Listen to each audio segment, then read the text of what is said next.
네, 한번 기도하겠습니다. Давайте все вместе помолимся. 하나님 감사드립니다. Бог, благодарим Тебя.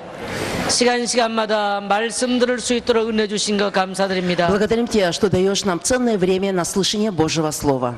이 땅의 문제는 하나님의 말씀 듣지 못하여서 인생의 문제 왔습니다. На этой земле все проблемы пришли из-за того, что не слышат Божье Слово. 이 땅의 가난도 또한 이제 고통하는 문제도 하나님 알지 못하고 하나님 말씀 듣지 못하여서 왔습니다. И бедность на этой земле, и все страдания пришли из-за того, что не могут слышать Божьего Слова. 하나님의 말씀 듣는 귀한 종들에게 이 시간도 주의 성령으로 충만케 하옵소서. Бог, переполни Духом Святым ценных Твоих Божьих слуг. 새 은혜를 주시기를 원합니다.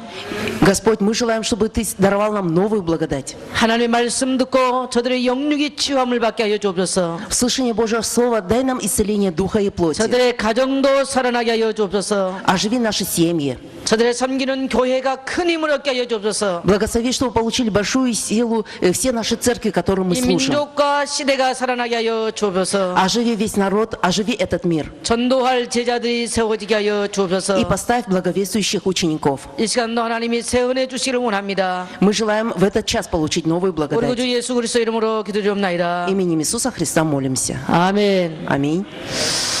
예, 창세기 4장부터 강의를 하겠습니다. Давайте мы сегодня будем слушать слово проповеди через Бытие, 4 главу. 예, 여러분이 창세기 4장을 집에서 다 읽으십시오. Я желаю, чтобы дома все прочитали Бытие, 4 главу. 제가 이 시간 강의하고 제 강의는 제가 마치려고 그래요. Это последняя моя лекция. 제가 그냥 강의를 시작하겠습니다. Я просто буду читать лекцию. 창세기 4장의 얘기가 무슨 얘기냐? О чем говорится в Бытие 4 главе? 창세기 4장은 가정이 실패하는 모습입니다. В Бытие 4 главе говорится, как к краху приходит 쉽게 семья. 말하면 이런 얘기예요. Если сказать просто, то говорится так. 형님 아벨과 형님 가인과 동생 아벨이 있었어요. Жили старший брат Каин и младший брат Авель. 그런데 어느 날 형 가인이 동생 아벨을 돌로 쳐서 죽인 얘기예요. Но однажды старший брат убил младшего брата. 아주 비참한 일들이 일어났어요. То есть случилось вот такое страшное дело. 왜 성경에 이런 일들이 И 일어났는가? почему же в Библии случилось такое страшное? 쉽게 말하면 가정의 얘기죠. По-другому сказать, это случай из семьи. 가정 문제가 일어났어요. Совершилась проблема в семье. 한마디로 가정 문제는 언약 전달 실패에서 일어난 문제입니다. Другим словом, проблема в семье возникла, когда возникла проблема передачи завета. 언약 전달 실패가 가정에 큰 불행을 자초했습니다. Проблема, когда не передавался завет, принесло большое несчастье. 어떻게 언약 전달을 실패했는가? Каким образом потерпели поражение в передаче завета? 예, 가인의 문제를 볼 수 있죠. По-другому мы можем сказать, это проблема Каина. 4장 1절부터 16절의 얘기입니다. В 4 главе с 1 по 16 стихи говорится об этом. 이 가인의 예배 생활이죠. То есть жизнь Каина. 자, 가인의 예배 생활에 문제가 있어요. Проблема была в жизни Каина, в жизни богослужения. 가인의 하는 일은 뭐냐면 농사 짓는 사람이었어요. А что делал Каин? Он был земледельцем. 그 당시는 농사 짓는 일 외에는 다른 직업이 없었어요. Но в ту эпоху, в то время, кроме земледелия, других не было просто дел. 그래서 가인이 농사를 짓는 것은 마땅한 일이에요. И поэтому то, что Каин занимался земледелием, это было естественным образом жизни. 쉽게 말하면 직업이죠, 직업. По-другому сказать, это его профессия. 근데 직업과 예배는 다르죠. 예배 생활과는. Но профессия, значит, собственное дело и богослужение это совсем 근데 разные 지금 вещи. 가인의 문제는 자기 직업 때문에 예배를 실패를 해요. Но Каин из-за своей деятельности потерпел поражение в богослужении. 성경에 보니까 이 가인이 드린 예배에 대해서 말합니다. В Библии говорится о богослужении Каина вот так. 곡식을 가지고 하나님께 예배를 드렸습니다. Что плодами земель он преподносил Богу жертвоприношение. 근데 이 곡식 가지고 하나님께 예배를 드렸더니 하나님이 받지를 아니했어요. Когда Каин принес плоды земель на жертвенник, то Бог не принял это 여러분 жертвоприношение. 한번 물어보겠습니다. Я хочу вас спросить. 왜 하나님은 가인이 곡식으로 예배를 드렸는데 받지를 않았을까요? Почему, когда Каин принес на жертвенник плоды земель, то Бог не принял его?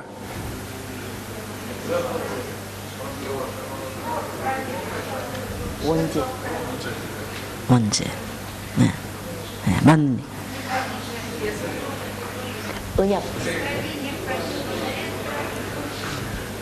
피를 이제 버렸어요.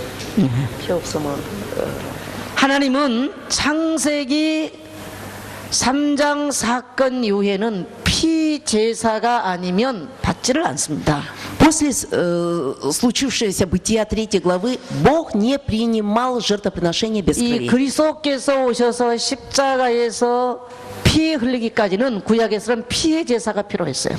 До того, как Христос пролил на кресте кровь, в Ветхом Завете всегда требовалось жертвоприношение с 그래서 кровью. 유일하게 이 피제사가 구약의 언약입니다. И поэтому единственное жертвоприношение с кровью это было 하나님을 заветом. 만나는 언약이에요. Это было заветом встречи с Богом. 그런데 지금 이것이 아담과 하와를 통해서 후손에게 전달되는데 실패를 한 거예요. И это должно было передаваться через Адама и Еву потомкам, но в этом потерпели поражение. 그럼 가인이 살다 보니까 바빠요. И Каин жил своей жизнью, ему было некогда. 그리고 그냥 농사 지어가지고 그냥 하나님께 드렸어요. И он занимался, как всегда, земледелием. И что приносила земля, он это принес на жертвенник. 근데 하나님이 이 제사를 받지 않았어요. Но Бог не принял жертвоприношения. 가인은 왜 하나님이 받지 않는지를 이유를 몰랐어요. И Каин даже не подозревал, почему Бог не принял жертвоприношения. 사실은 이 곡식 가지고 예배드렸다는 말 자체가 언약을 상실해버렸다는 얘기죠. По-другому сказать, принес жертвоприношение плодами земель, это означает, что он уничтожил завет. 근데 본인은 언약을 상실한지도 몰라요. Но сам же лично Каин, он даже и не замечал о том, что уничтожил завет. 왜 하나님이 자기 예배를 받지 않는지를 몰랐어요. И не знал, почему Бог не принял его богослужение. 그러다 보니까 이 지금 가인이 무슨 생활을 하냐면 이 종교 생활을 하게 되죠. И поэтому Каин на самом деле вел религиозную жизнь. 이 종교 생활을 함으로써는 문제가 뭘까요? Но если постоянно проводить религиозную жизнь, то что приходит по 그때는 истечении 사단의 времени? 통로가 돼버려요. Прежде всего, это становится возможностью для 어느 сатаны. 정도까지 통로가 되냐? До какой степени становится возможностью для 이 сатаны? 형제 간에 살인을 할 만큼 사단의 통로가 돼버려요. До такой степени это становится возможностью для сатаны, что произошло убийство между братьями. 그 다음에 성경이 오늘 창세기 4장에 보니까 하나님께서 가인아 너에게 죄의 소원이 있다고 그래요. И в 4 главе Бог говорит Каину, что ты находишься перед грехом. 그리고 죄가 네 문 앞에 엎드렸다고 그래요. Бог говорит, грех перед тобой у порога лежит. 근데 이 언약을 상실하고 종교 생활하면 뭐를 못 이기냐면 사단을 못 이기고 두 번째는 이 죄의 권세를 못 이겨요. Если исчезнет завет, если вести религиозную жизнь, то человек начинает жить религиозной жизнью и не может победить 그러니까 сатану. 사단이 틈을 타죠. И поэтому сатана обязательно находит для себя место. 그 마음에 막 분노가 일어나요. И поэтому в душе у Каина же пришел гнев, 동생을 죽이고 싶어요. желание убить брата. 두 번째는 뭐냐면 하나님의 말씀대로 죄를 짓고 싶은 소원이 있어요. И во-вторых, приходит желание согрешать. 그런데 죄의 소원이 막 일어나는데 이 죄를 다스릴 만한 권세가 없어요. Вот постоянно в душе встает проблема, значит, желание совершить преступление, но нет силы противостоять этому. 사람들은 다락방 왜 오직 그리스도 그러냐라고 그래요. Люди многие говорят, почему в горнице постоянно говорят о Христе? 오직 그리스도가 아니면 죄의 권세를 못 꺾어요. Да потому что если только о Христе не говорить, то мы не сможем 그러면 разрушить дела греха. 죄의 결과는 뭡니까? 사망입니다. А что же является результатом греха? Это смерть. 로마서 6장 23절이죠. К Римлянам 6:23. 죄의 삭은 사망이라고 그랬어요. Возмездие за грех смерть. 그 사람이 죄의 권세를 이길 사망 권세를 못 이겨요. И поэтому человек не может победить смерть. 그래서 우리가 예수님을 구주로 영접할 때 세 가지 권세가 끝나버려요. А когда принимаем Иисуса Христа в сердце, тогда у нас заканчиваются 3 이 силы. 언약을 붙잡는 순간에 사단의 권세가 나의 능력과 상관없이 꺾여요. Когда мы держимся за завет, тогда независимо от моих сил сокрушаются силы сатаны. 만일에 이것을 놓쳐버리고 종교 생활하면 사단의 권세를 절대 못 이기는 거예요. Но если же мы потеряем завет Христа, то никогда не можем победить силу сатаны. 예수가 그리스도가 언약을 붙잡는 순간에 원죄, 자범죄, 조상의 죄가 끝나버려요. Только в тот момент, когда мы будем держаться, что Иисус является Христом, тогда заканчивается у нас 내가 грехи. 죄를 이기는 것이 아니고 그리스도의 권세가 죄의 권세를 꺾어버리는 거예요. Но не я могу победить силу грехов, а власть Иисуса Христа побеждает грех. 그래서 로마서 8장 2절에 보니까 죄의 권세가 해방이 돼버려요. И как написано в Римлянам 8 главе во 2 стихе, тогда сила греха, она разрушается. 만일에 그리스도를 이해하지 못하고 이 그리스도의 복음을 붙잡지 못한다면 죄의 권세에 꽁꽁 묶여버려요. Но если же мы не сможем держаться за Христа, тогда мы будем связаны 그래서 грехом. 원죄로 인하여서 저주가 와버려요.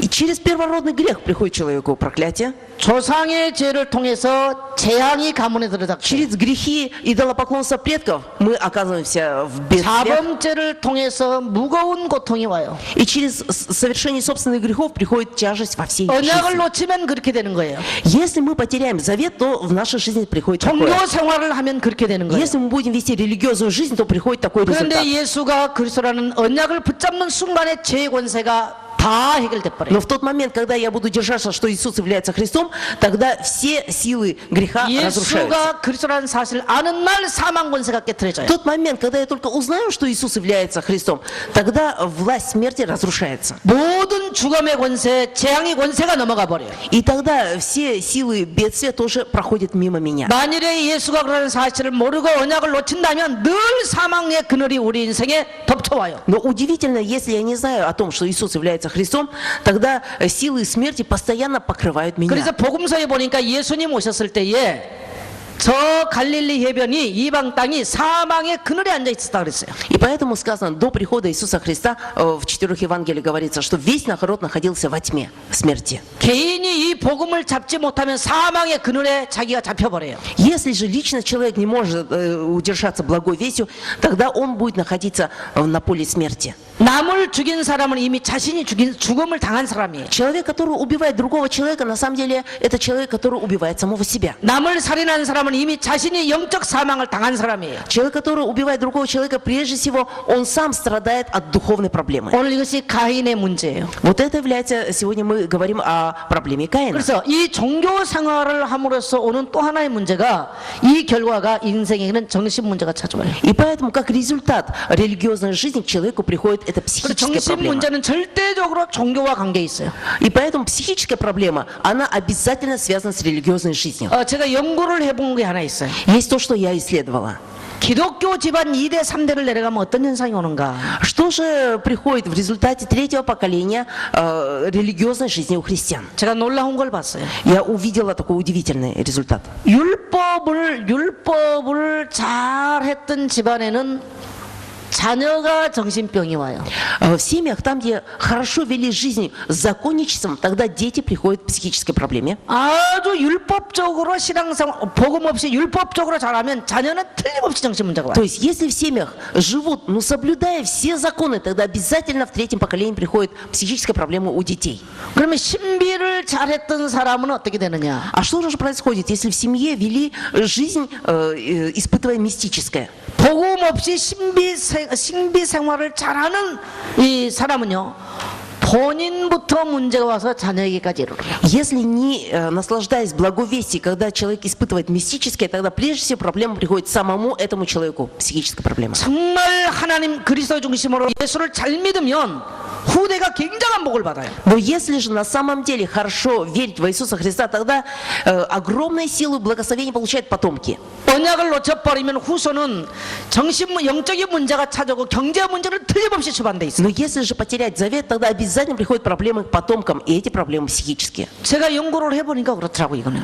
Через мои исследования я видела такое. 근데 놀랍게 제가 만난 우리 한국교회에서 2대 3대를 가니까 거의가 정신 문제가 있었어요. Но что удивительно, когда вот такую жизнь живут на втором и в третьем поколении в верующих семьях, тогда обязательно приходят такие проблемы. 신비를 통해서 오는 정신 문제는 본인부터 시작해서 자녀가 그냥 와버려요. Психические проблемы в семьях, там, где ведут мистическое, испытывая чрезмерный мистицизм, прежде всего сам человек испытывает проблемы психические. 여기서 오는 문제는 규모가 없이 문제가 와요. И тогда здесь приходят такие проблемы, что жизнь становится без баланса. 근데 율법을 통해서 오는 것은 본인은 아는데 자녀에게 오죠. А вот в семьях, там, где совершенно образно соблюдают все законы, тогда сам человек не испытывает, а потомки удивительным способом 근데 болеют 여기는요, психически. 규모를 갖추고 오더라고요.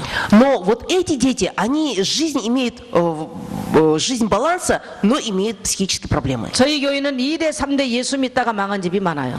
Очень много таких семей, которых я знаю, там, где во втором, третьем поколении 2대, 3대, имеют такие 4대까지 проблемы. 장로 집안이 있어요.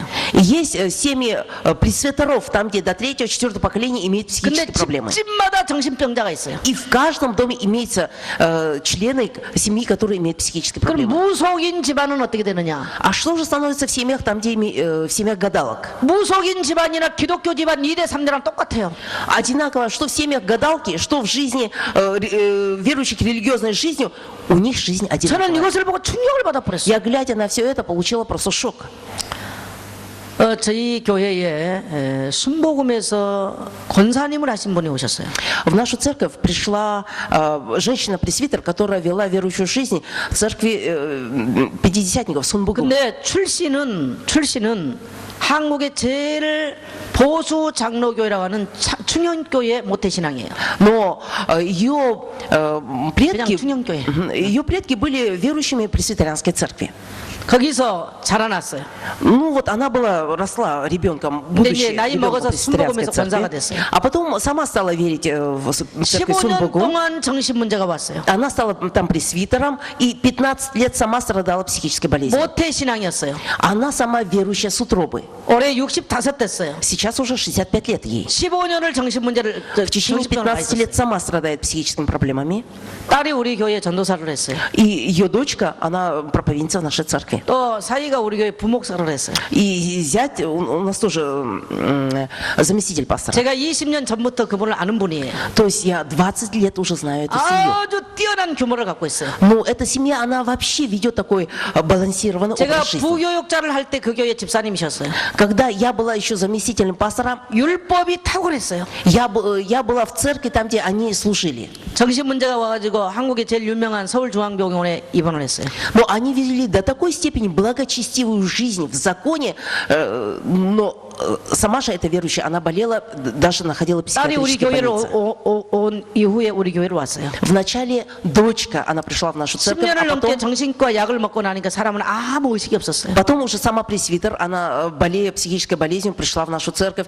В течение 15 лет пила лекарства от психической болезни, и у нее уже разум уже в помутнении был. 교회 와서 엄청나게 발작을 했어요. Но пришла в нашу церковь, и у нее психические проблемы, они постоянно 3년 동안 그냥 저희 교회에 앉아 있었는데 치유가 됐어요. восстанавливались, и она в нашей церкви просто находилась в покое. 그런데 맨날 그리스도만 말한다고 싫어해요.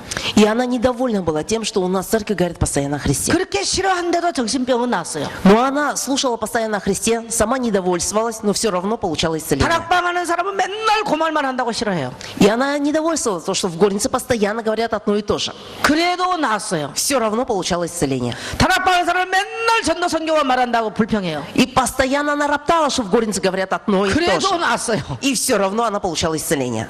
근데 올해 우리 교회 건축한다 그러니까 건축 안 한 다락방 안 한 교회를 가버렸어요.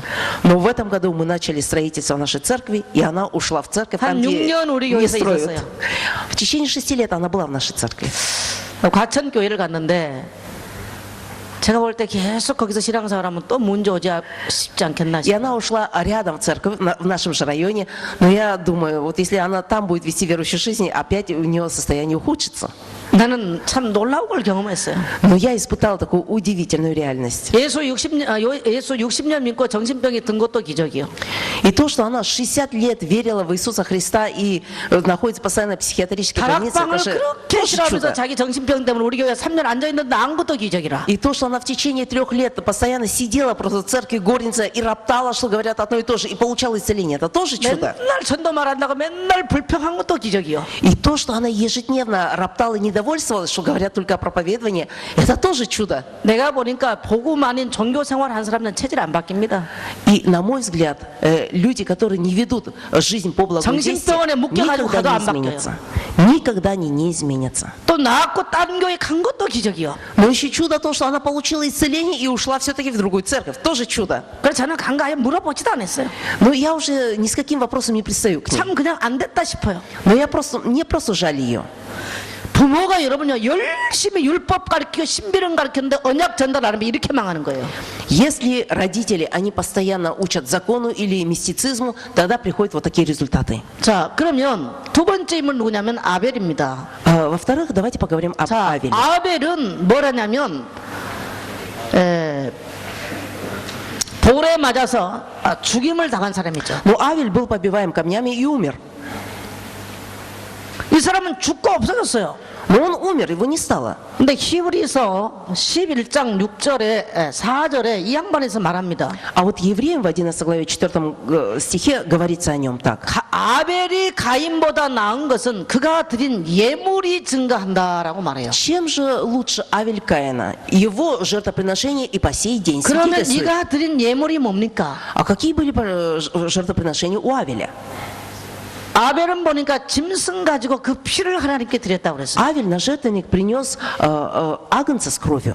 그런데 하나님은 이 아벨이 드린 이 제사를 가인보다 나은 제사, 더 어려운 제사를 드렸다고 말해요. И сказано, что Бог принял жертву Авеля, и он посчитал, что эта жертва является лучше, 우리는 чем 이것을 у Каина. 언약적 예배라고 말할 수 있어요. Мы про это говорим, что это является богослужением, заветом. 돌에 맞아 죽어도 이 사람이 하나님 보시기에 어려운 사람이에요. Даже если он был побиваем камнями и умер, но на Божий взгляд это является 이 праведностью. 아벨의 신앙은 순교자적 신앙입니다.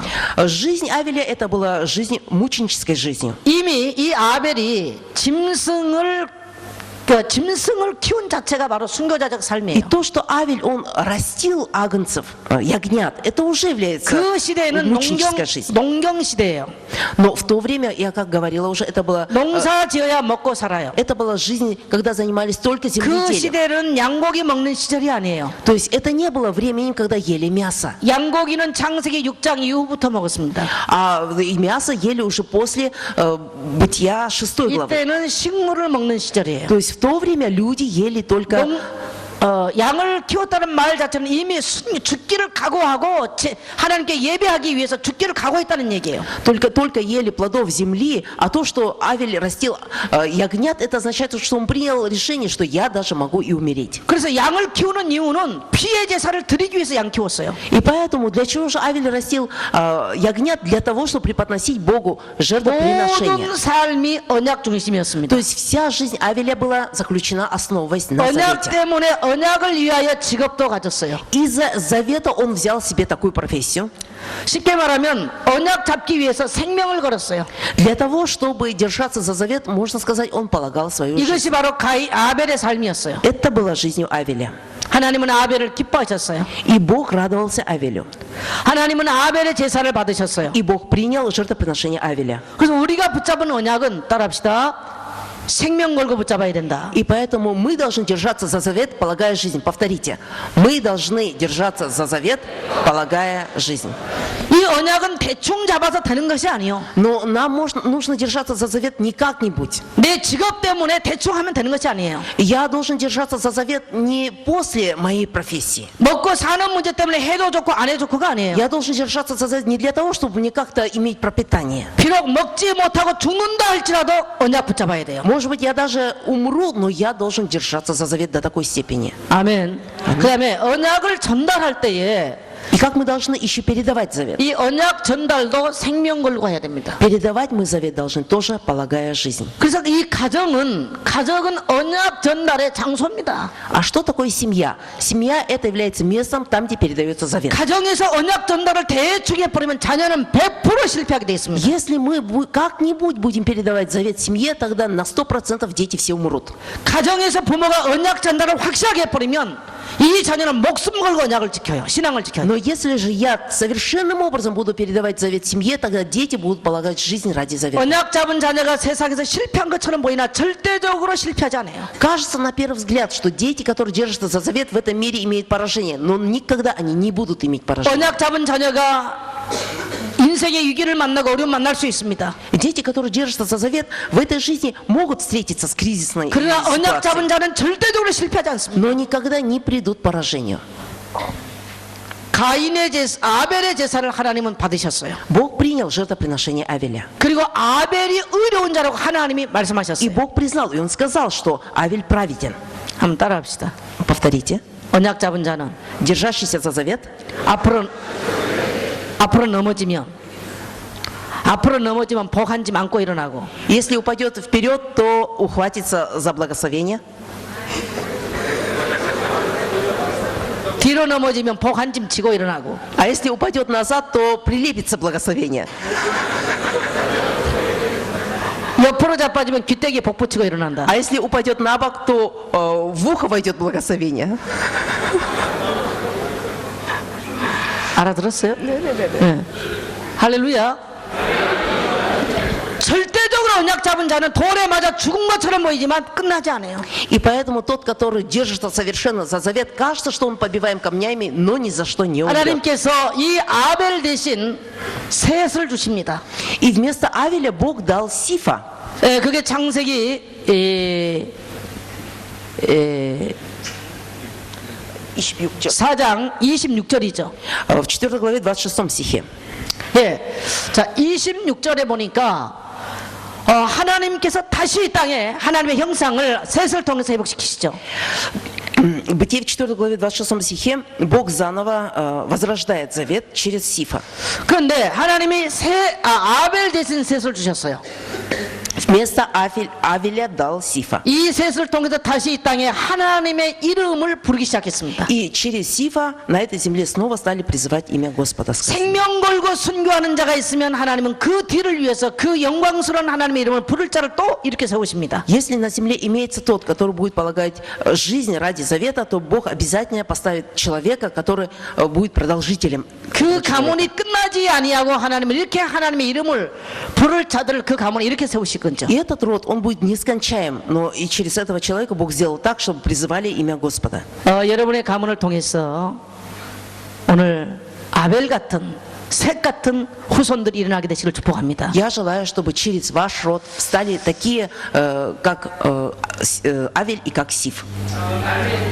사실 창세기 4장에 제가 해줄 말이 참 많거든요. Вообще-то очень много я могу сказать 근데 지금 через 제가 Бытие 4 조금 главу. 마음이 좀 바빠서 그래 해야 되나 말아야 되나 좀 걱정이 좀 됩니다. Но я не могу сейчас даже сосредоточиться, то, что мне избрать и дать вам. 특히 앞으로 결혼을 할 분들은요. 창세기 4장을 잘 이해를 해야 돼요. Те, которые в будущем должны жениться, выйти замуж, должны хорошо понять Бытие 4 главу. 한 인간이 출생을 할 때요. 창세기 3장 가운데서 정말 잉태를 해요. Человек, который имеет успех в будущем, рождается он в Бытие 3 главы. 이게 가인의 얘기예요. Это про жизнь Кавеля. 그리고 창세기 3장 배경 속에서 성장을 해요. Человек, на самом деле, он растет в состоянии Бытия 3 главы. 여기서 이미 인격이나 그 사람 성격이나 그 사람 성향이나 이런 모든 것들이 다 이미 И 주어졌어요. не только растет в бытие состояние 3 главы, формируется личность, формируются его привычки, его сущность. 그래서 어느 날 때가 되면 이런 성향, 기질, 체질이 나와요. И человек, который уже имеет свою сущность, бытия 3 главы, 네, 그래서 이것들이 언약이 없으면 이것들을 다스릴 수가 없어요. и если же этот человек не будет иметь завета, то он не может победить такого себя. 사람은 자기 기분 이기기 어렵습니다. Вот человеку трудно победить самого себя. 자기 기질 이기기 어려워요. Победить свою сущность это невозможно. 자기 체질 이기기 어려워요. Свою сущность, свои привычки 자기 победить 성향 невозможно. 이기기 어려워요. Победить себя невозможно. 복음이 없으면 굉장히 어렵습니다. Если не будет благовестия, то это очень трудно. 만일에 가문으로부터 이렇게 우상 숭배를 해버리면 영적인 문제가 더 심각하죠. Например, идолопоклонство от предков приходит потомкам, то, естественно, и результаты приходят плачевные. 대물림된 가문에 어떤 특별한 영적인 문제가 있다면 그건 못 이기는 거예요. И если приходят духовные проблемы по наследству, то и победить невозможно их. 그래서 실패자의 모습으로 살아갈 수밖에 없는 인간이 형성되는 거예요. И поэтому кажется, успешный человек, в конце концов, он будет пораженцем. 저는 참 가인이 이런 실패자로 살 수밖에 없는 대표적 인류의 모델이라고 생각해요. И поэтому Каин является представителем вот такого человека 그런데 пораженца. 어머니가 결혼을 했을 때에 결혼은 사람이 네 단계를 거쳐요. Когда человек женится, то он проходит 4 стадии. 첫째는 어떤 단계를 거치냐면 Первая стадия. 영적 결합을 합니다. Происходит духовное слияние. 그러니까 양과 남자와 여자의 영혼이 결합을 해요. Когда женится супруг с супругой, то это духовное слияние. прежде всего. 만일에 여기서 영적인 것이 사이클이 틀리면 큰 문제가 일어나요. Но если же тут произойдет противоборствующие силы, то приходит большая 두 проблема. 번째는 정신적 결합을 하죠. Во-вторых, происходит психическое слияние. 세 번째는 가문이 결합을 해요. Третье слияние – это родов. 그러니까 만일에 이 사람이 가지고 있는 정신세계가 어떤 거냐에 따라서 가정이 깨질 수도 있고 망할 수도 있고 흥할 수도 있어요. Поэтому в зависимости от того, что человек, каждая сторона имеет, семья может либо разрушиться, либо состоится семья. 더 중요한 것은 후손에게는 이 두 사람의 정신적 배경이 그대로 전달된다는 사실. Проблема является то, что потомки как есть, такие и получают проблемы с двух сторон 두 родителей. 사람의 영적 배경이 그대로 전달된다는 사실. То есть потомкам же как есть, так и передается духовное наследие двух родителей. 그리고 가문의 양과 가문의 문제가 그대로 결합을 해요. Точно так же и объединяется, значит, духовное состояние двух родов. 이것이 후손에게 전달되어요. Это все передается потомку. 그리고 결혼은 네 번째 육체적으로 결합을 해요. И четвертое – это слияние двух плоти. 근데 지금 요즘 사람은 어떻게 합니까? 지금 사람들은 어떻게 결혼합니까? Сейчас как женятся? 무조건 육체적 결합부터 해놓고 봐요. Чисто женятся по плоти, а потом уже там смотрят и род рассматривают. А может и не рассматривают, да? 그럼 문제가 많아. И проблемы выявляется очень много. 정신적으로 막 고통스러우니까 이제 둘이 서로 정신적으로 맞춰보려고 해요. Ну, кажется, приходят такие психические разные разногласия и хотят как-то 내 쪽에 보니까 прийти 양가 к 문제가 единству, 심각해. но никогда к единству не приходят. 그때서 양가를 이해하려고 막 들어요. Потом начинает разбираться, кто прав, не прав, и может доходит до рода уже. 거기까지는 되지만 복음을 알지 못하면 영적 결합은 이해도 못하죠. И, ну, естественно, о духовном состоянии понять никогда не будет невозможно. 사람이 결혼을 해서 한 인간을 이해하는 데는 20년이 걸려요. Но для того, чтобы понять друг друга, говорят, уходит на это 20 лет. 그 사람의 정신세계를 이해하는데 7년 걸려요. То есть для того, чтобы понять только психическую состояние, 그 다음에 영적 세계를 이해하는데 7년 걸려요. только психическое состояние, чтобы понять, уходит на это 7 그리고 лет. 한 인간의 육체를 이해하는데 7년 걸려요. 7 лет уходит только для того, чтобы понять чисто по плоти, какой он человек. 그래서 20년을 살아봐야 그 사람이 자기 아내가 누군 줄 알아. То есть, одним словом, если 20 лет только супруги проживут, тогда они могут знать, кто такая жена и кто такой муж. 20년 살아봐야 자기 남편이 누군 줄 알아요. То есть только через 20 лет жена узнает, кто такой ее 근데 муж. 요즘 사람들은 이틀 살고 이혼한 사람도 있어. Но сейчас люди вообще до этого не доживают, через 2 года уже разводятся. 도무지 이해 안 되니까 자녀에게는 아예 가정이 뭔지도 못 가르쳐줘. Ну, это вообще непонятно в процессе жизни, кто есть кто, и поэтому они не могут передать и детям, какие их родители. 그래서 막 가정들이 문제 와버리면 랩런트가 다 무너져 버려요. Если приходят проблемы в семье, то, естественно, ремнант только умирает. 앞으로 우리 여기 страдает. 랩런트들은 결혼해서 20년 살고 내 남편이 누구라고 말하세요. Но и ремнант, который женится через 20 лет, вы только узнаете, кто ваш муж и кто на самом деле ваша жена. 그리고 내 아내가 누구라고 말하세요. Вы можете сказать только через 20 лет, кто моя жена. 아멘. 왜 아멘 안 합니까? Почему вы не говорите аминь? 아멘 했어요? 네, 아멘 했어요. 또 뭐라 그랬어요 여기? 아멘 했어요. 아멘입니까? 네. 그래서 가정은 최고의 언약 전달에 최고의 좋은 교육 장소예요. И поэтому семья является самым лучшим местом, там, где можете передавать завет. 항상 영적인 준비를 해서 결혼해야 돼요. И поэтому нам нужно хорошо подготовиться в духовном отношении, а потом жениться. 정신적으로 언약 전달할 수 있도록 준비돼서 엄마가 되고 아빠가 돼야 돼요. Мы должны подготовиться психически настолько, чтобы мы могли передавать завет. 양가 가문의 영적 문제 제거하고 결혼해야 돼요. Мы должны стать такими женами и мужьями, а потом только жениться. 그래서 여러분을 통해서 출생되어진 자녀를 아벨 같은 자녀를 출생해야 돼요. Для того, чтобы ваши успешные дети, они были бы как Авель. 그가 비록 죽임을 당하고 실패했다 할지라도 하나님은 아벨 대신 셋을 줘서 하나님의 영광을 드러낼 것입니다. И даже если такой ваш ребенок, он и умрет, будет побивать камнями, но Бог даст вам другого Сифа. 아멘. Аминь. 그다음에 창세기 5장이에요. Бытие, 5 глава. 5장은 족보 얘기예요. 5 глава говорит о родословии. 창세기를 구분해 보는 방법 중에 하나가 족보별로 구분해 보는 방법이 있어요. Значит, есть как же рассматривать книгу «Бытие». Это через родословие. 네, 성경에는 족보 얘기가 종종 나와요. И в Библии, не в этой книге только, но и в других книгах говорится о 우리 родословии. 한국 사람들은 성경에 나온 이름 읽는 것이 굉장히 어렵습니다. 한국 사람은 성경에 족보 읽는 게 어려워. А вот на корейском языке, чтобы прочитать имена родословия, очень трудно это. 한국 이름은 정선자, 정문식, 김우경, 김명신 이렇게 불러요. Вот корейские имена такие трудные, да? Они состоят, один слог это фамилия, и 2 слога это имя. 근데 성경의 이름은 여기 우크라이나에 잘 부르지 우리는 어려워요 이름이. Но по-корейски это нам, корейцам, это удобно. А вот как в Библии написано, да, такое длинное одно слово, очень нам трудно, хотя вам это может быть удобнее. 왜 혀가 잘 안 돌아가? У нас для того, чтобы произнести одну такую фамилию, у нас язык не 뭐 поворачивается. 세리게 이름 부르기 어렵습니다. Одно имя только Сергей, вот такое 콘스탄틴 длинное. 부르기 어려워요. Константин. 그 다행히 코스차 그러면 좀 쉬운데 콘스탄틴 그러면 어렵습니다. Поэтому нам легче сказать Костя. 알렉산드로 부르면 어려워요. Александр это вообще трудно. 다행히 샤샤 그러니까 나요. Лучше Саша сказать. 한국 사람 여러분 이름이 굉장히 어렵습니다. Вот так трудно нам назвать. 그래서 사람들이 예수 믿고 성경을 읽어요. И вот поверили в Иисуса Христа, и, значит, христиане, корейцы читают 창세기 Библию. 5장 가서는 그냥 자버려. И поэтому дойдут до Бытия 5 главы, и все засыпают. 일단 이름이 어려서 못 읽습니다. Потому что такие сложные имена назвать очень трудно 그래서 по-корейски. 정신 차리고 괜시히 또 읽었습니다. Но приходит в себя, там просыпается, 창세기 снова 11장 читает. 가서 또 못 읽고 자버려요. До 11 главы доходит, там опять родословие, опять засыпают. 그래서 저는 접어놓고 이제 마태복음 갔어요. И в конце концов закрыли Библию, дошли в Новый Завет вошли. 마태복음 1장부터 아브라함과 다윗의 자손 예수 때의 세계라면 В 또 족보 Матвею 또 вошли 나와요. в 1 главу, а там опять родословие.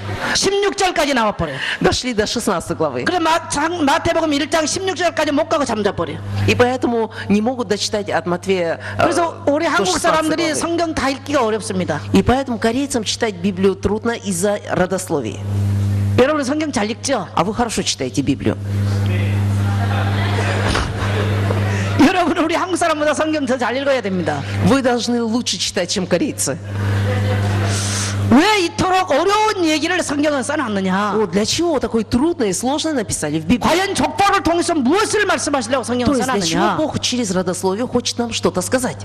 그냥 가인 얘기하고 아벨 얘기하고 셋 얘기하고 끝났으면 되지 왜 족보 Вот 얘기합니까? хорошо было бы, если бы на Каине, на Авеле, на Сифе закончил бы Бог. Но для чего Бог еще говорит о родословии? 4장 16절부터는 가인에 대한 얘기입니다. В 4 главе говорится о Каине.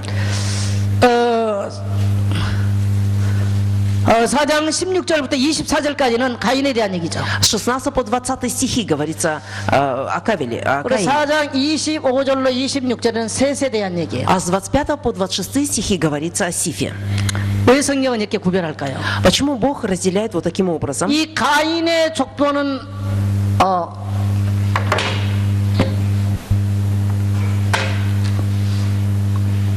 언약 상실한 족보예요.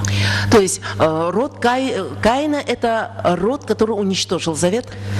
이 셋의 족보는 이 땅에 언약을 전달할 수 있는 유일한 족보예요. А род Сифа это род, который передает завет. 이 두 족보는 분명하고 선명하게 분별을 해놔야 됩니다. Вот эти 2 рода мы должны конкретным образом разделить.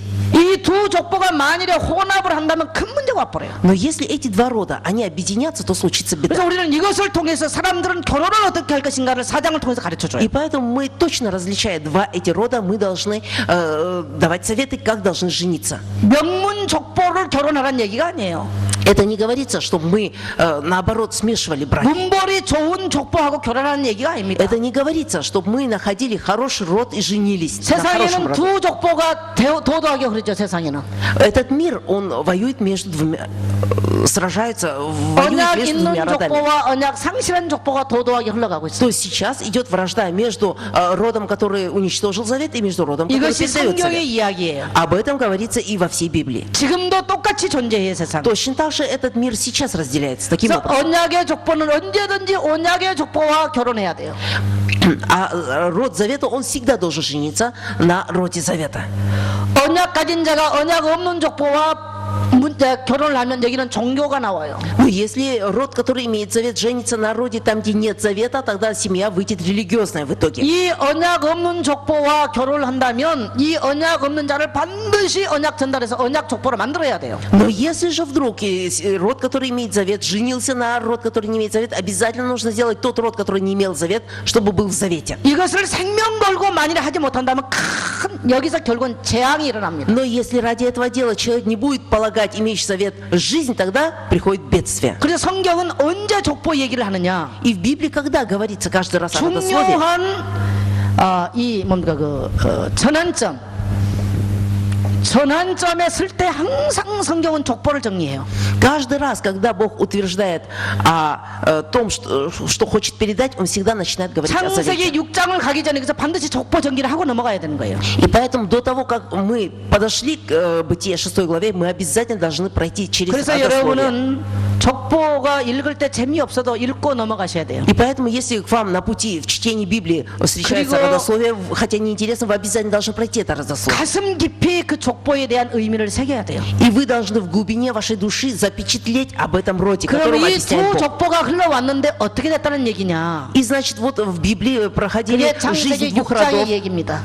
В конце концов, какой пришел результат? 자, Бытие 6 창세기 глава. 6장의 최고의 문제는 언약 가진 족보와 언약 없는 족보가 결혼했다는 얘기예요. Самой большой проблемой в Бытие 6 главе говорится о том, что 그래서 род, 나오는 имеющий завет, женился на роде, не имеющего завета. 그래서 나오는 게 네피림입니다. И поэтому в результате этого вышли это исполины. 네피림은 하늘에서 떨어진 자란 뜻이에요. Исполины смысл имеет это упавший с неба. 하늘에서 누가 А 떨어졌습니까? кто упал с неба? 에스겔서 보니까 타락한 천사가 하늘에서 떨어져요. В Иезекииле сказано, что грехопадший ангел упал с 사단의 неба. 존재죠. Это о сатане говорится. 예.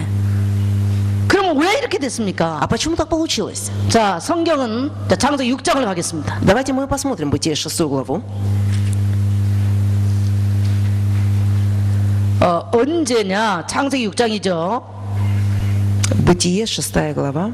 1장에 보니까 땅 위에 사람들이 번성하기 시작할 때에 В первом стихе говорится, когда люди начали умножаться на земле и родились у них дочери, 땅 위에 사람들이 번성하기 시작했어요. когда люди начали умножаться на земле, сказано, 근데 여기는 사람의 딸들이 나기 시작했어요. родились у них дочери. 이건 언약 없는 사람들을 말합니다. То есть тут не обязательно дочери, то есть люди родились без завета означает. 창세기 3장과 창세기 4장을 대충 알아버리면 창세기 6장 해석이 완전히 틀려져요. Если же я не буду точно знать о состоянии бытия 4 главе, то в 6 главе я буду заблуждаться конкретно. 그 다음에 창세기 6장 2절 보니까 하나님의 아들들이란 말이 나와요. Но дальше в Бытие 6 главе говорится о сынах Божьих. 여러분, 하나님의 아들들이 누굽니까? А кто такие сыны Божьи? 하나님의 아들들이 누굴까요? Здесь о ком говорится, подразумевается под сынами Божьими? 인간은 어떻게 하나님 아들이 돼요? Как человек может стать сыном Божьим? 영접할지게. 그렇죠. Понятно. 누구를 영접할 때? Кого принимаем?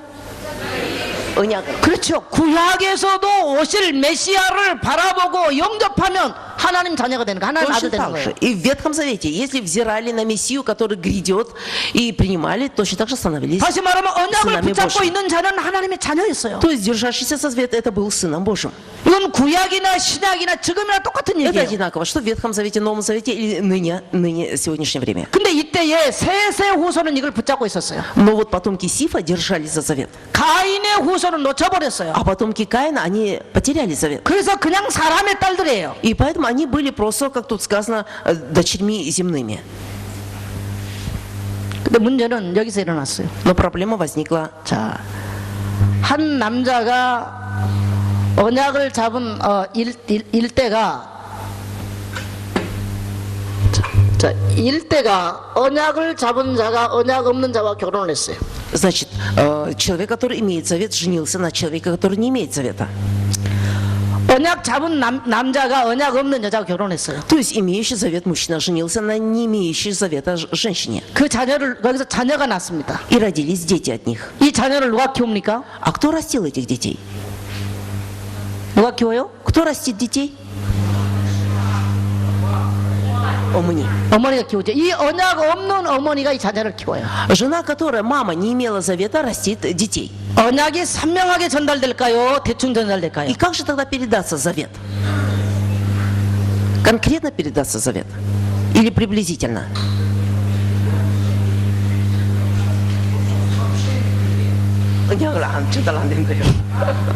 남편 때문에 전달하기는 해요. Ну, может быть, муж имел завет, поэтому будет какой-то завет 이 передаваться.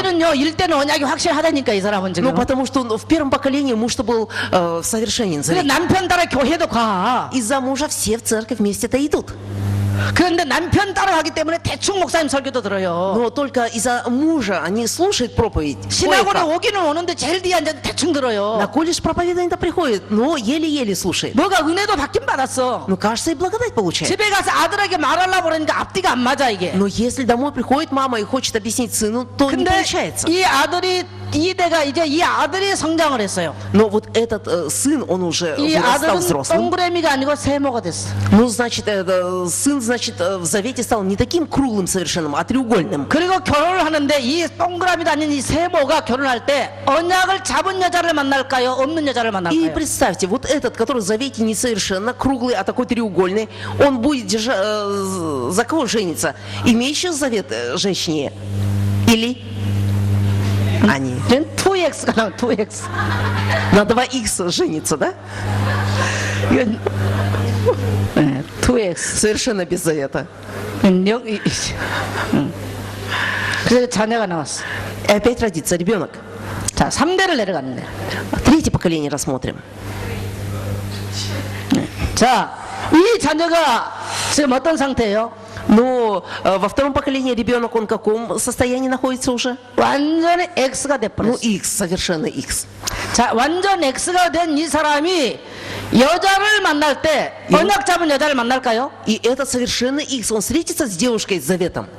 아주 아름다운 여자의 포인트지 언약과는 상관이 없어요. Но для него критерием будет совершенно прекрасная внешне. 여기 뭐가 될까요? И что получится, значит, какая жена будет? 3X가 되는 거예요. Трижды X. 자, 언약이 지금 있어요, 없어요? Здесь имеется уже завет или нет? 왜 그러냐면 Почему так получается? 이 자녀가 이렇게 됐어요.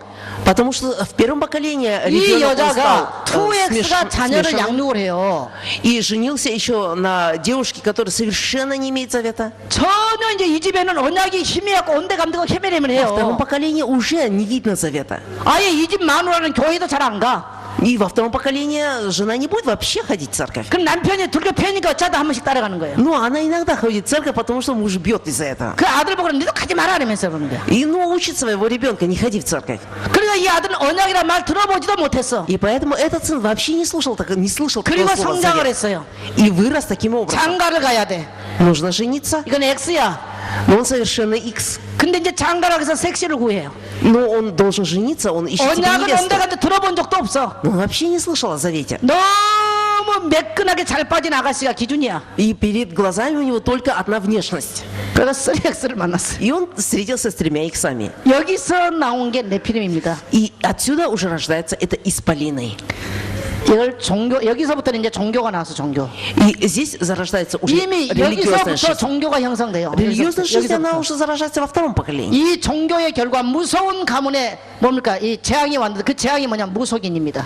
А результатом религиозной жизни это является оккультизм. 무속인은 반드시 종교와 관계돼 있어요. Оккультизм обязательно связан с религиозной жизнью. 그래서 세상에 우상이 난무하면 어떤 현상이 일어나느냐? Если же идолопоклонство будет обладать в этом мире, какие придут 눈에 результаты? 보이지 않는 밑에서는 음란이 일어납니다. Тогда невидимым образом будет развиваться только блуд. 그래서 음란이 창세기 6장에 일어난 증거. И поэтому свидетельство, почему 자기가 원하는 힘이 되는 대로 남자들 전부 다 여자들 치해요. в Бытие 6 главе распространялся блуд? 성경은 일부 일처예요. 일부 일처. 한 남자가 한 여자를 만나는 거예요, 성경. И в Библии же говорится о том, что брак заключали, один муж имел одну жену. 근데 창세기 6장은 남자가 힘 되는 대로 다 여자를 취해. А в Бытие 6 главе там один муж имел сколько хотел, столько имел жен. 우상과 음란은 같은 선상에 흘러요. И поэтому идолопоклонство и блуд, они имеют 그래서 взаимную связь. 언제든지 우상을 숭배하는 가문이나 시대는 음란이 일어나게 돼 있어요. И поэтому во всякое время, когда было идолопоклонство, 이것이 развивался и 재앙의 блуд. 원인입니다. Это является причиной всех других бедствий. 성경이 말한 네피림 시대의 특징이죠. И поэтому особенности этого показываются в Бытие 6 главе. 그래서 우리는 이 시대가 우상화되는 것을 굉장히 막아야 돼요. И поэтому мы в нашу эпоху должны преграждать жизни 복음 идолопоклонства. 없는 교회는 이 복음이 언약이 없는 복음 없는 교회는 종교화돼 버려요. А церковь, которая не имеет благовестия, обязательно станет религиозной. 이것은 곧 우상으로 가고 있는 거예요. Обязательно это приведет к 이 идолопоклонству. 대표적인 지구상의 종교가 바로 러시아 И 종교회입니다. представителем на этой земле это является православие. 예, 러시아 종교는 완전히 지금 우상화예요. Мы можем видеть, что православие совершенно идолопоклонство процветает. 죄송합니다만은 러시아의 이 아름다운 여자들이 전 세계 창녀로 팔려나가고 있어요. Я извиняюсь, но сейчас происходит такое, что в России девушки все уходят в проституцию. 세계에서 가장 아름다운 여인들이 슬라브 민족이에요. Но в этом мире самые красивые женщины это славяне. 우리 한국에는 수많은 러시아 여자들이 와서 몸을 팔고 있어요. В Южной Корее сейчас столько много россиян, которые 수많은 продают 여자들이 무대에 себя. 서서 춤을 추면서 몸을 팔아요. Они, кажется, участвуют в таких культурных развеселительных. 저는 원인이 바로 이 러시아 종교회라고 생각합니다. Но причиной вот такой жизни я вижу в религиозной жизни. 성경대로입니다. По Библии то, что написано, то и происходит. 여러분은 이 시대를 보면서 울어야 돼요. Мы, глядя на эту эпоху, должны плакать. 여러분의 아름다운 젊은 족속들이 전 세계 창녀로 팔려나가고 있어요. Потому что сейчас самый красивый народ, он сейчас продается по всему миру. 만일에 여러분 민족에게 또 복음이 증거되지 않는다면 여러분의 후손은 계속될 것입니다. Если сейчас у нас в народе не будет благовествоваться, то постоянно эти бедствия будут продолжаться. 이것을 막는 길이 바로 복음이 증거되는 길이에요. Но есть путь, когда мы можем прекратить такой жизни, это является благовествование. 이미 저 러시아 가지고는 힘들어요. Но в России уже пришла очень трудная 저기 ситуация. 다른 나라 가지고는 힘들어요. И в других странах там тоже 그래서 такая же 하나님이 ситуация. 가장 최고의 적소의 최고의 좋은 입지를 가진 우크라이나를 하나님 선택하셨어요. Но Бог выбрал, на Божий взгляд, самое удобное, чтобы преградить вот такие бедствия. Это Он выбрал Украину для этого. 여러분은 국경선을 떠나서 전 슬라브 민족과 전 유럽을 살릴 수 있는 하나님이 선택한 여러분인 줄 믿습니다. Вы являетесь таким избранным Божьим народом, который находитесь на месте границы со всеми другими славянскими народами. 아멘입니까? Аминь. 그러면 시험 들으세요 혹시? Вы впали в искушение?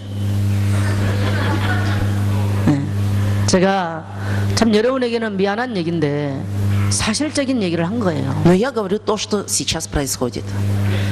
여러분 시대마다 복음이 상실되고 교회가 종교화되면 무서운 재앙을 가져와요. В каждую эпоху, когда вера становится религиозной, становится 이것이 바로 뭐를 идолопоклоннической, 가지고 то 왔냐면 приходят такие бедствия. И 노아 홍수를 가져온 거예요. какие результаты придут? Ной в потоп приходит. 심판을 가져왔어요. Приходит Божий суд.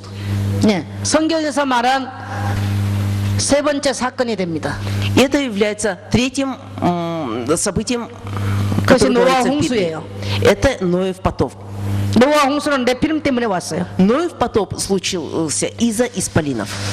그래서 지금도 이 종교와 재앙은 같은 선상입니다. И поэтому и сейчас тоже религия и бедствие это является одинаковым 복음이 состоянием. 전달이 안 되고 종교화되어지면 지금도 기독교 집안에도 정신병자가 나오는 거예요. Если и сейчас не будет передаваться благая весть, станет религиозная жизнь, тогда и сейчас жизнь станет в бедствии. 기독교라고 하는 이름은 가지고 있지만 가난과 경제 문제와 고통이 찾아와요. Хотя мы имеем название христианское, 그게 христианство, 지금 но приходит бедствие. 러시아 정교회가 있는 북방 지역입니다. Это является сейчас, вся Восточная Европа находится в таком состоянии. 반드시 재앙이 수반됩니다. И обязательно эти бедствия, они передаются. 이것을 막으라고 하나님이 여러분을 부르신 줄 믿습니다. Я верю, чтобы прекратить вот такую жизнь, Бог вас 그래서 призвал. 이때 하나님께서 이 시대에 주신 구원의 방법을 주셨습니다. И в эту эпоху Бог дал нам метод спасения. 그게 6장 14절입니다. И методом спасения является Бытие 6:14. 방주에 대한 얘기죠. Говорится о Ноевом ковчеге. 이 방주 운동은 어떤 운동일까요? Движение строительства Ноевого ковчега. Что это было за движением? 첫째, 그 시대에 하나님의 메시지가 말씀이 전달됐어요. Прежде всего, через строительство Ноевого ковчега передавался 노아가 높은 Божье 산에서 послание. 방주를 지었어요. Ной построил Ноев ковчег высоко на горе 120년을 지어요. и строил в течение 120 лет. 나도 그 시대에 살았다면 노아 방주 짓는데 분명하게 갔을 겁니다. Если бы я в то время жила бы, я обязательно пришла бы и посмотрела, как Ной строит 노아 ковчег. 할아버지 뭐 하세요? И спросила бы Ною: дедушка, что вы делаете? 배 짓는단다. Он сказал: я строю ковчег. 왜 짓습니까? А для чего строите? 120년 후에 세상은 물로 심판한단다. Через 120 лет Бог сказал, будет потоп. 누가 할아버지에게 그 말했어요?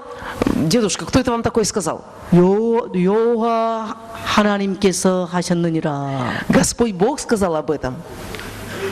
노아가 그렇게 했을까요? 안 했을까요? Но и так ответил бы или нет? 네. 노아는 그렇게 전달했어요. Ну, но и так бы и передал. 놀러 왔던 사람들이 이렇게 말하고 돌아갔어요. А вот те, которые спрашивали, удивлялись этому, они по возвращении говорили следующее. 야, 이 할아버지 웃기는 소리 하지 마세요. Ну, ты, старик, говоришь такое странное, смешное. 비가 뭐예요? 비가 지구상에 한 번도 비가 내려본 적도 없는데. Какой может быть поток, когда еще ни одной капли даже не упала с неба? 그리고 배를 지려면 저 바다에 지지 왜 산에 찝니까? И вообще корабль строят на берегу моря, а не на горе. 동네 아이들이 모였어요. Собрались, представьте, все дети. 노아 할아버지가 미쳤대. А потом они начинают дразнить. Говорят, что Ной сошел с ума. 한 사람도 안 믿었어. И как один все говорили одно и то же. 농담으로 다 알아들었어. И все они считали это за шутку.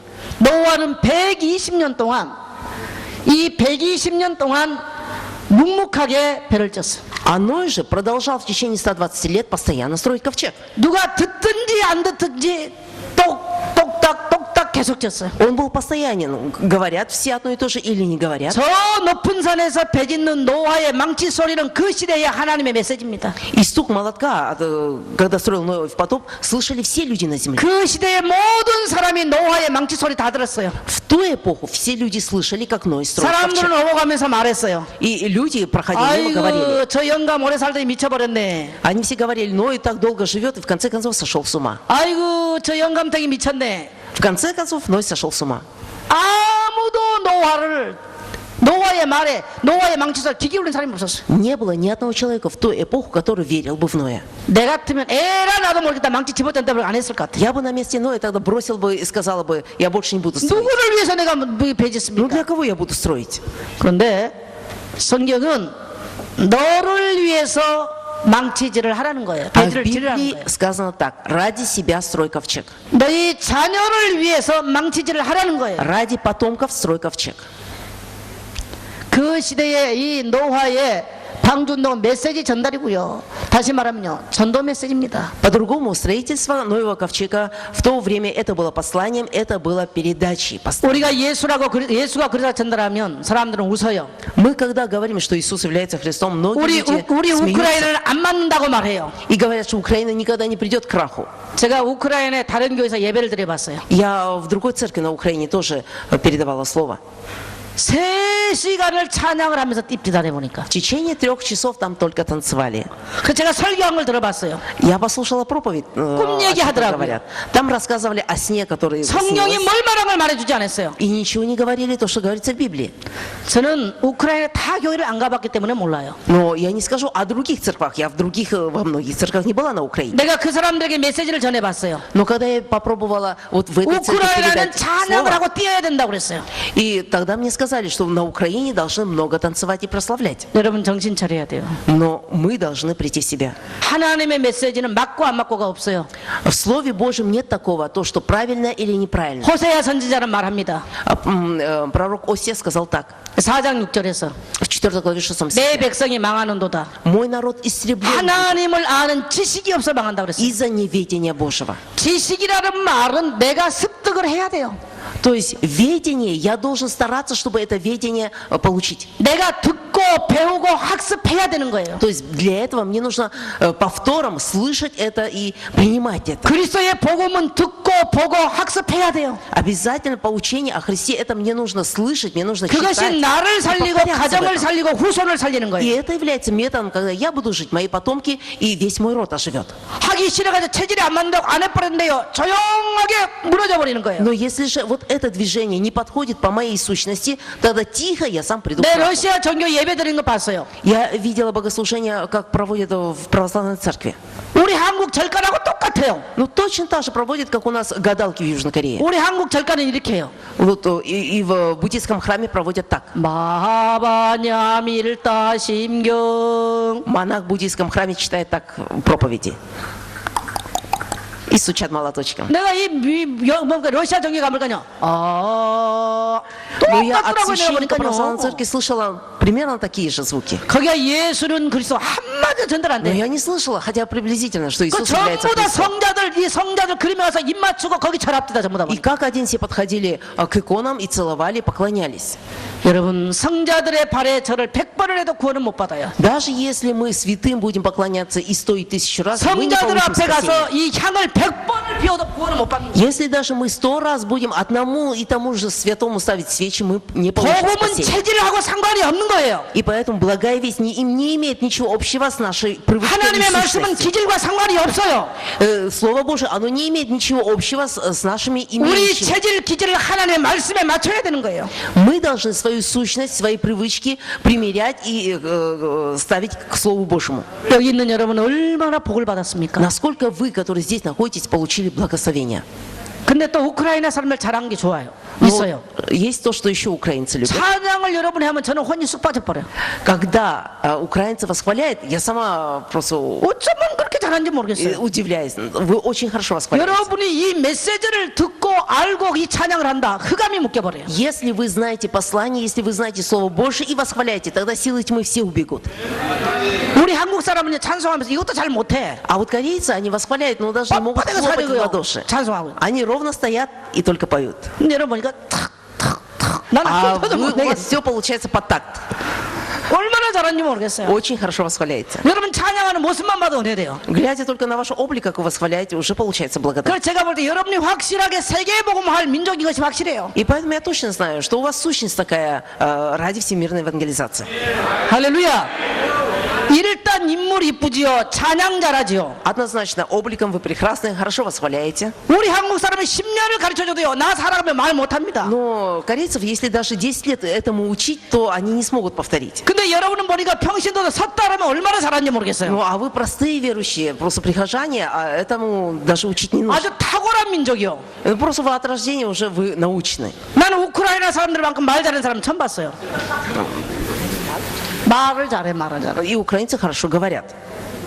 우리 한국 사람 포럼을 하면 전부 다 못하는 거예요. А чтобы корейцы проводили форум, они никто не умеет проводить форум. 근데 여러분은 보니까 누구든지 쓰면 그냥 얼마나 말을 잘하는지 Но 모르겠어요. я смотрю, как вы проводите форум, любой из вас хорошо проводит 아니 여기 форум. 서도 잘해. 여기 서도 메시지 잘하더라고. Хорошо, и здесь вы доносите 뭐 послание. 목사님들 말고 샤사 목사님이나 꽃사 목사님 Я 말고 уже 그냥 не говорю 평신도 너무 о 잘하더라고. пасторе Саше или там Константине. 사모님들도 잘하더라고 내가 보니까. И жены пасторов хорошо проводят 우리 форум. 랩런들도 잘해. И Ремнан тоже хорошо проводит форум. 하여튼 이 슬라브 민족이란 탁월한 걸 하나님 То 주셨어요. есть славяне, вы уже имеете такие способности таланты. 언어도 뭐 얼마나 슬라고 언어도 얼마나 부드러운지 몰랐어요. Ну и 말도. слова у вас такие просто льются из вас.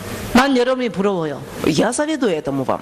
그렇게 탁월한 여러분에게 이 그리스도의 복음까지 확실하다? И вот так вы все это умеете хорошо делать, имея благую 우리는 весть. 여러분 앞에 오매 기죽어야. Тогда мы просто не идем в сравнении с вами. 알아 Понятно вам, да? 알아듣나 모르겠네. 알아들었습니다. 알아들었어요? Поняли? 예. 여러분은요 정말 하나님의 은혜를 입은 자들이에요. На самом деле вы получили благодать Божью. Аминь. 엄청난 하나님의 축복을 받은 Вы 사람들. получили огромное Божье благословение. 이 전도 운동하는 것은 뭐냐면 여러분 자신을 위한 것이고 여러분의 후손을 위한 거예요. Движение проповедования мы проводим ради себя и ради наших потомков. 노아가 방주 짓는 것은 자신을 위한 것이고 후손을 위해서 했어요. Ной строил Ноев ковчег ради себя и ради своих потомков. 여러분, 여러분의 전도 운동하는 방주 짓는 망치 소리가 세상 마침날까지 계속되시길 주님을 И 축복합니다. то, что вы проводите движение проповедования, как Ной строил ковчег и стук молотка слышалось, это является для вас самым благословенным делом. 노아는 이 방주 짓고요 한 명도 전도 못했어요. Ной же строил ковчег, но ни одного человека 노아 не 가족 проповедовал. 8명밖에 못했어.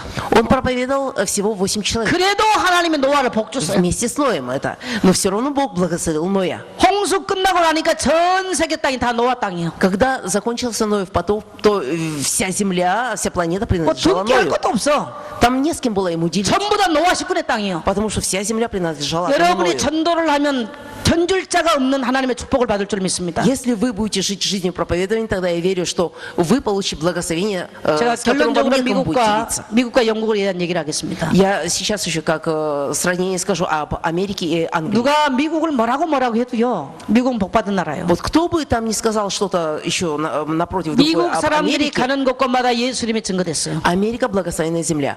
Куда бы- 그들은 예수 이름 삼기기 위해서 대서양을 건넌 사람들이요. Это люди, которые ради того, чтобы свидетельствовать об Иисусе Христе, они перешли через море, стали жить в Америке. 그리고 그들 흩어지는 곳곳마다 예수 이름을 И 증거했어요. куда бы они не уходили, они там тоже свидетельствовали об Иисусе. 지구상에는 미국을 당할 나라가 아직은 없어요. И пока на этой земле нет такого другого государства, кто мог бы 한때 победить 영국이 Америку. 그렇게 했습니다. И была эпоха, когда Англия была на таком 전 счету. 세계 영국 땅이 얼마나 많았든지 영국은 해가 지지 않았습니다. Но Англия имела такую силу тогда, что говорили, что Англия это страна 영국을 не 당할 나라가 заходящего солнца. 없었습니다. Не было страны, которая могла победить Англию. 하나님은 전도와 선교하는 자를 그렇게 기뻐하십니다. Бог настолько радуется проповедующему, который проповедует и 하나님은 복음 благовествует. 전한 민족을 그토록 기뻐하십니다. Бог настолько радует народу, который благовествует. 하나님은 선교하는 나라를 그토록 축복하십니다. Бог настолько благословляет страну, которая миссионирует. 선교하는 개인과 교회를 하나님은 견줄 자가 없을 만큼 И 축복하십니다. поэтому Бог благословит лично каждого и церковь,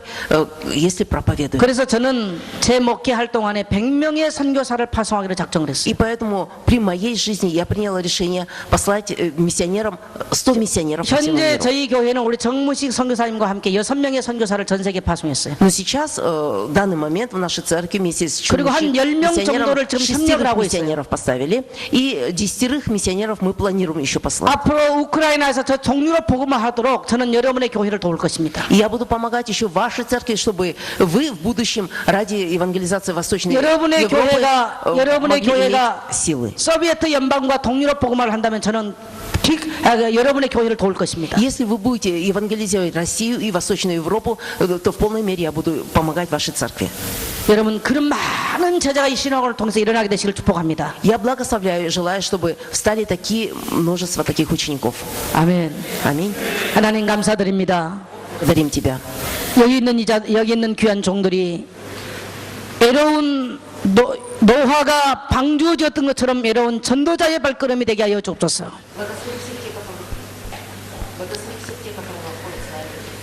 주 예수 그리스도 이름으로 기도드리옵나이다. 아멘.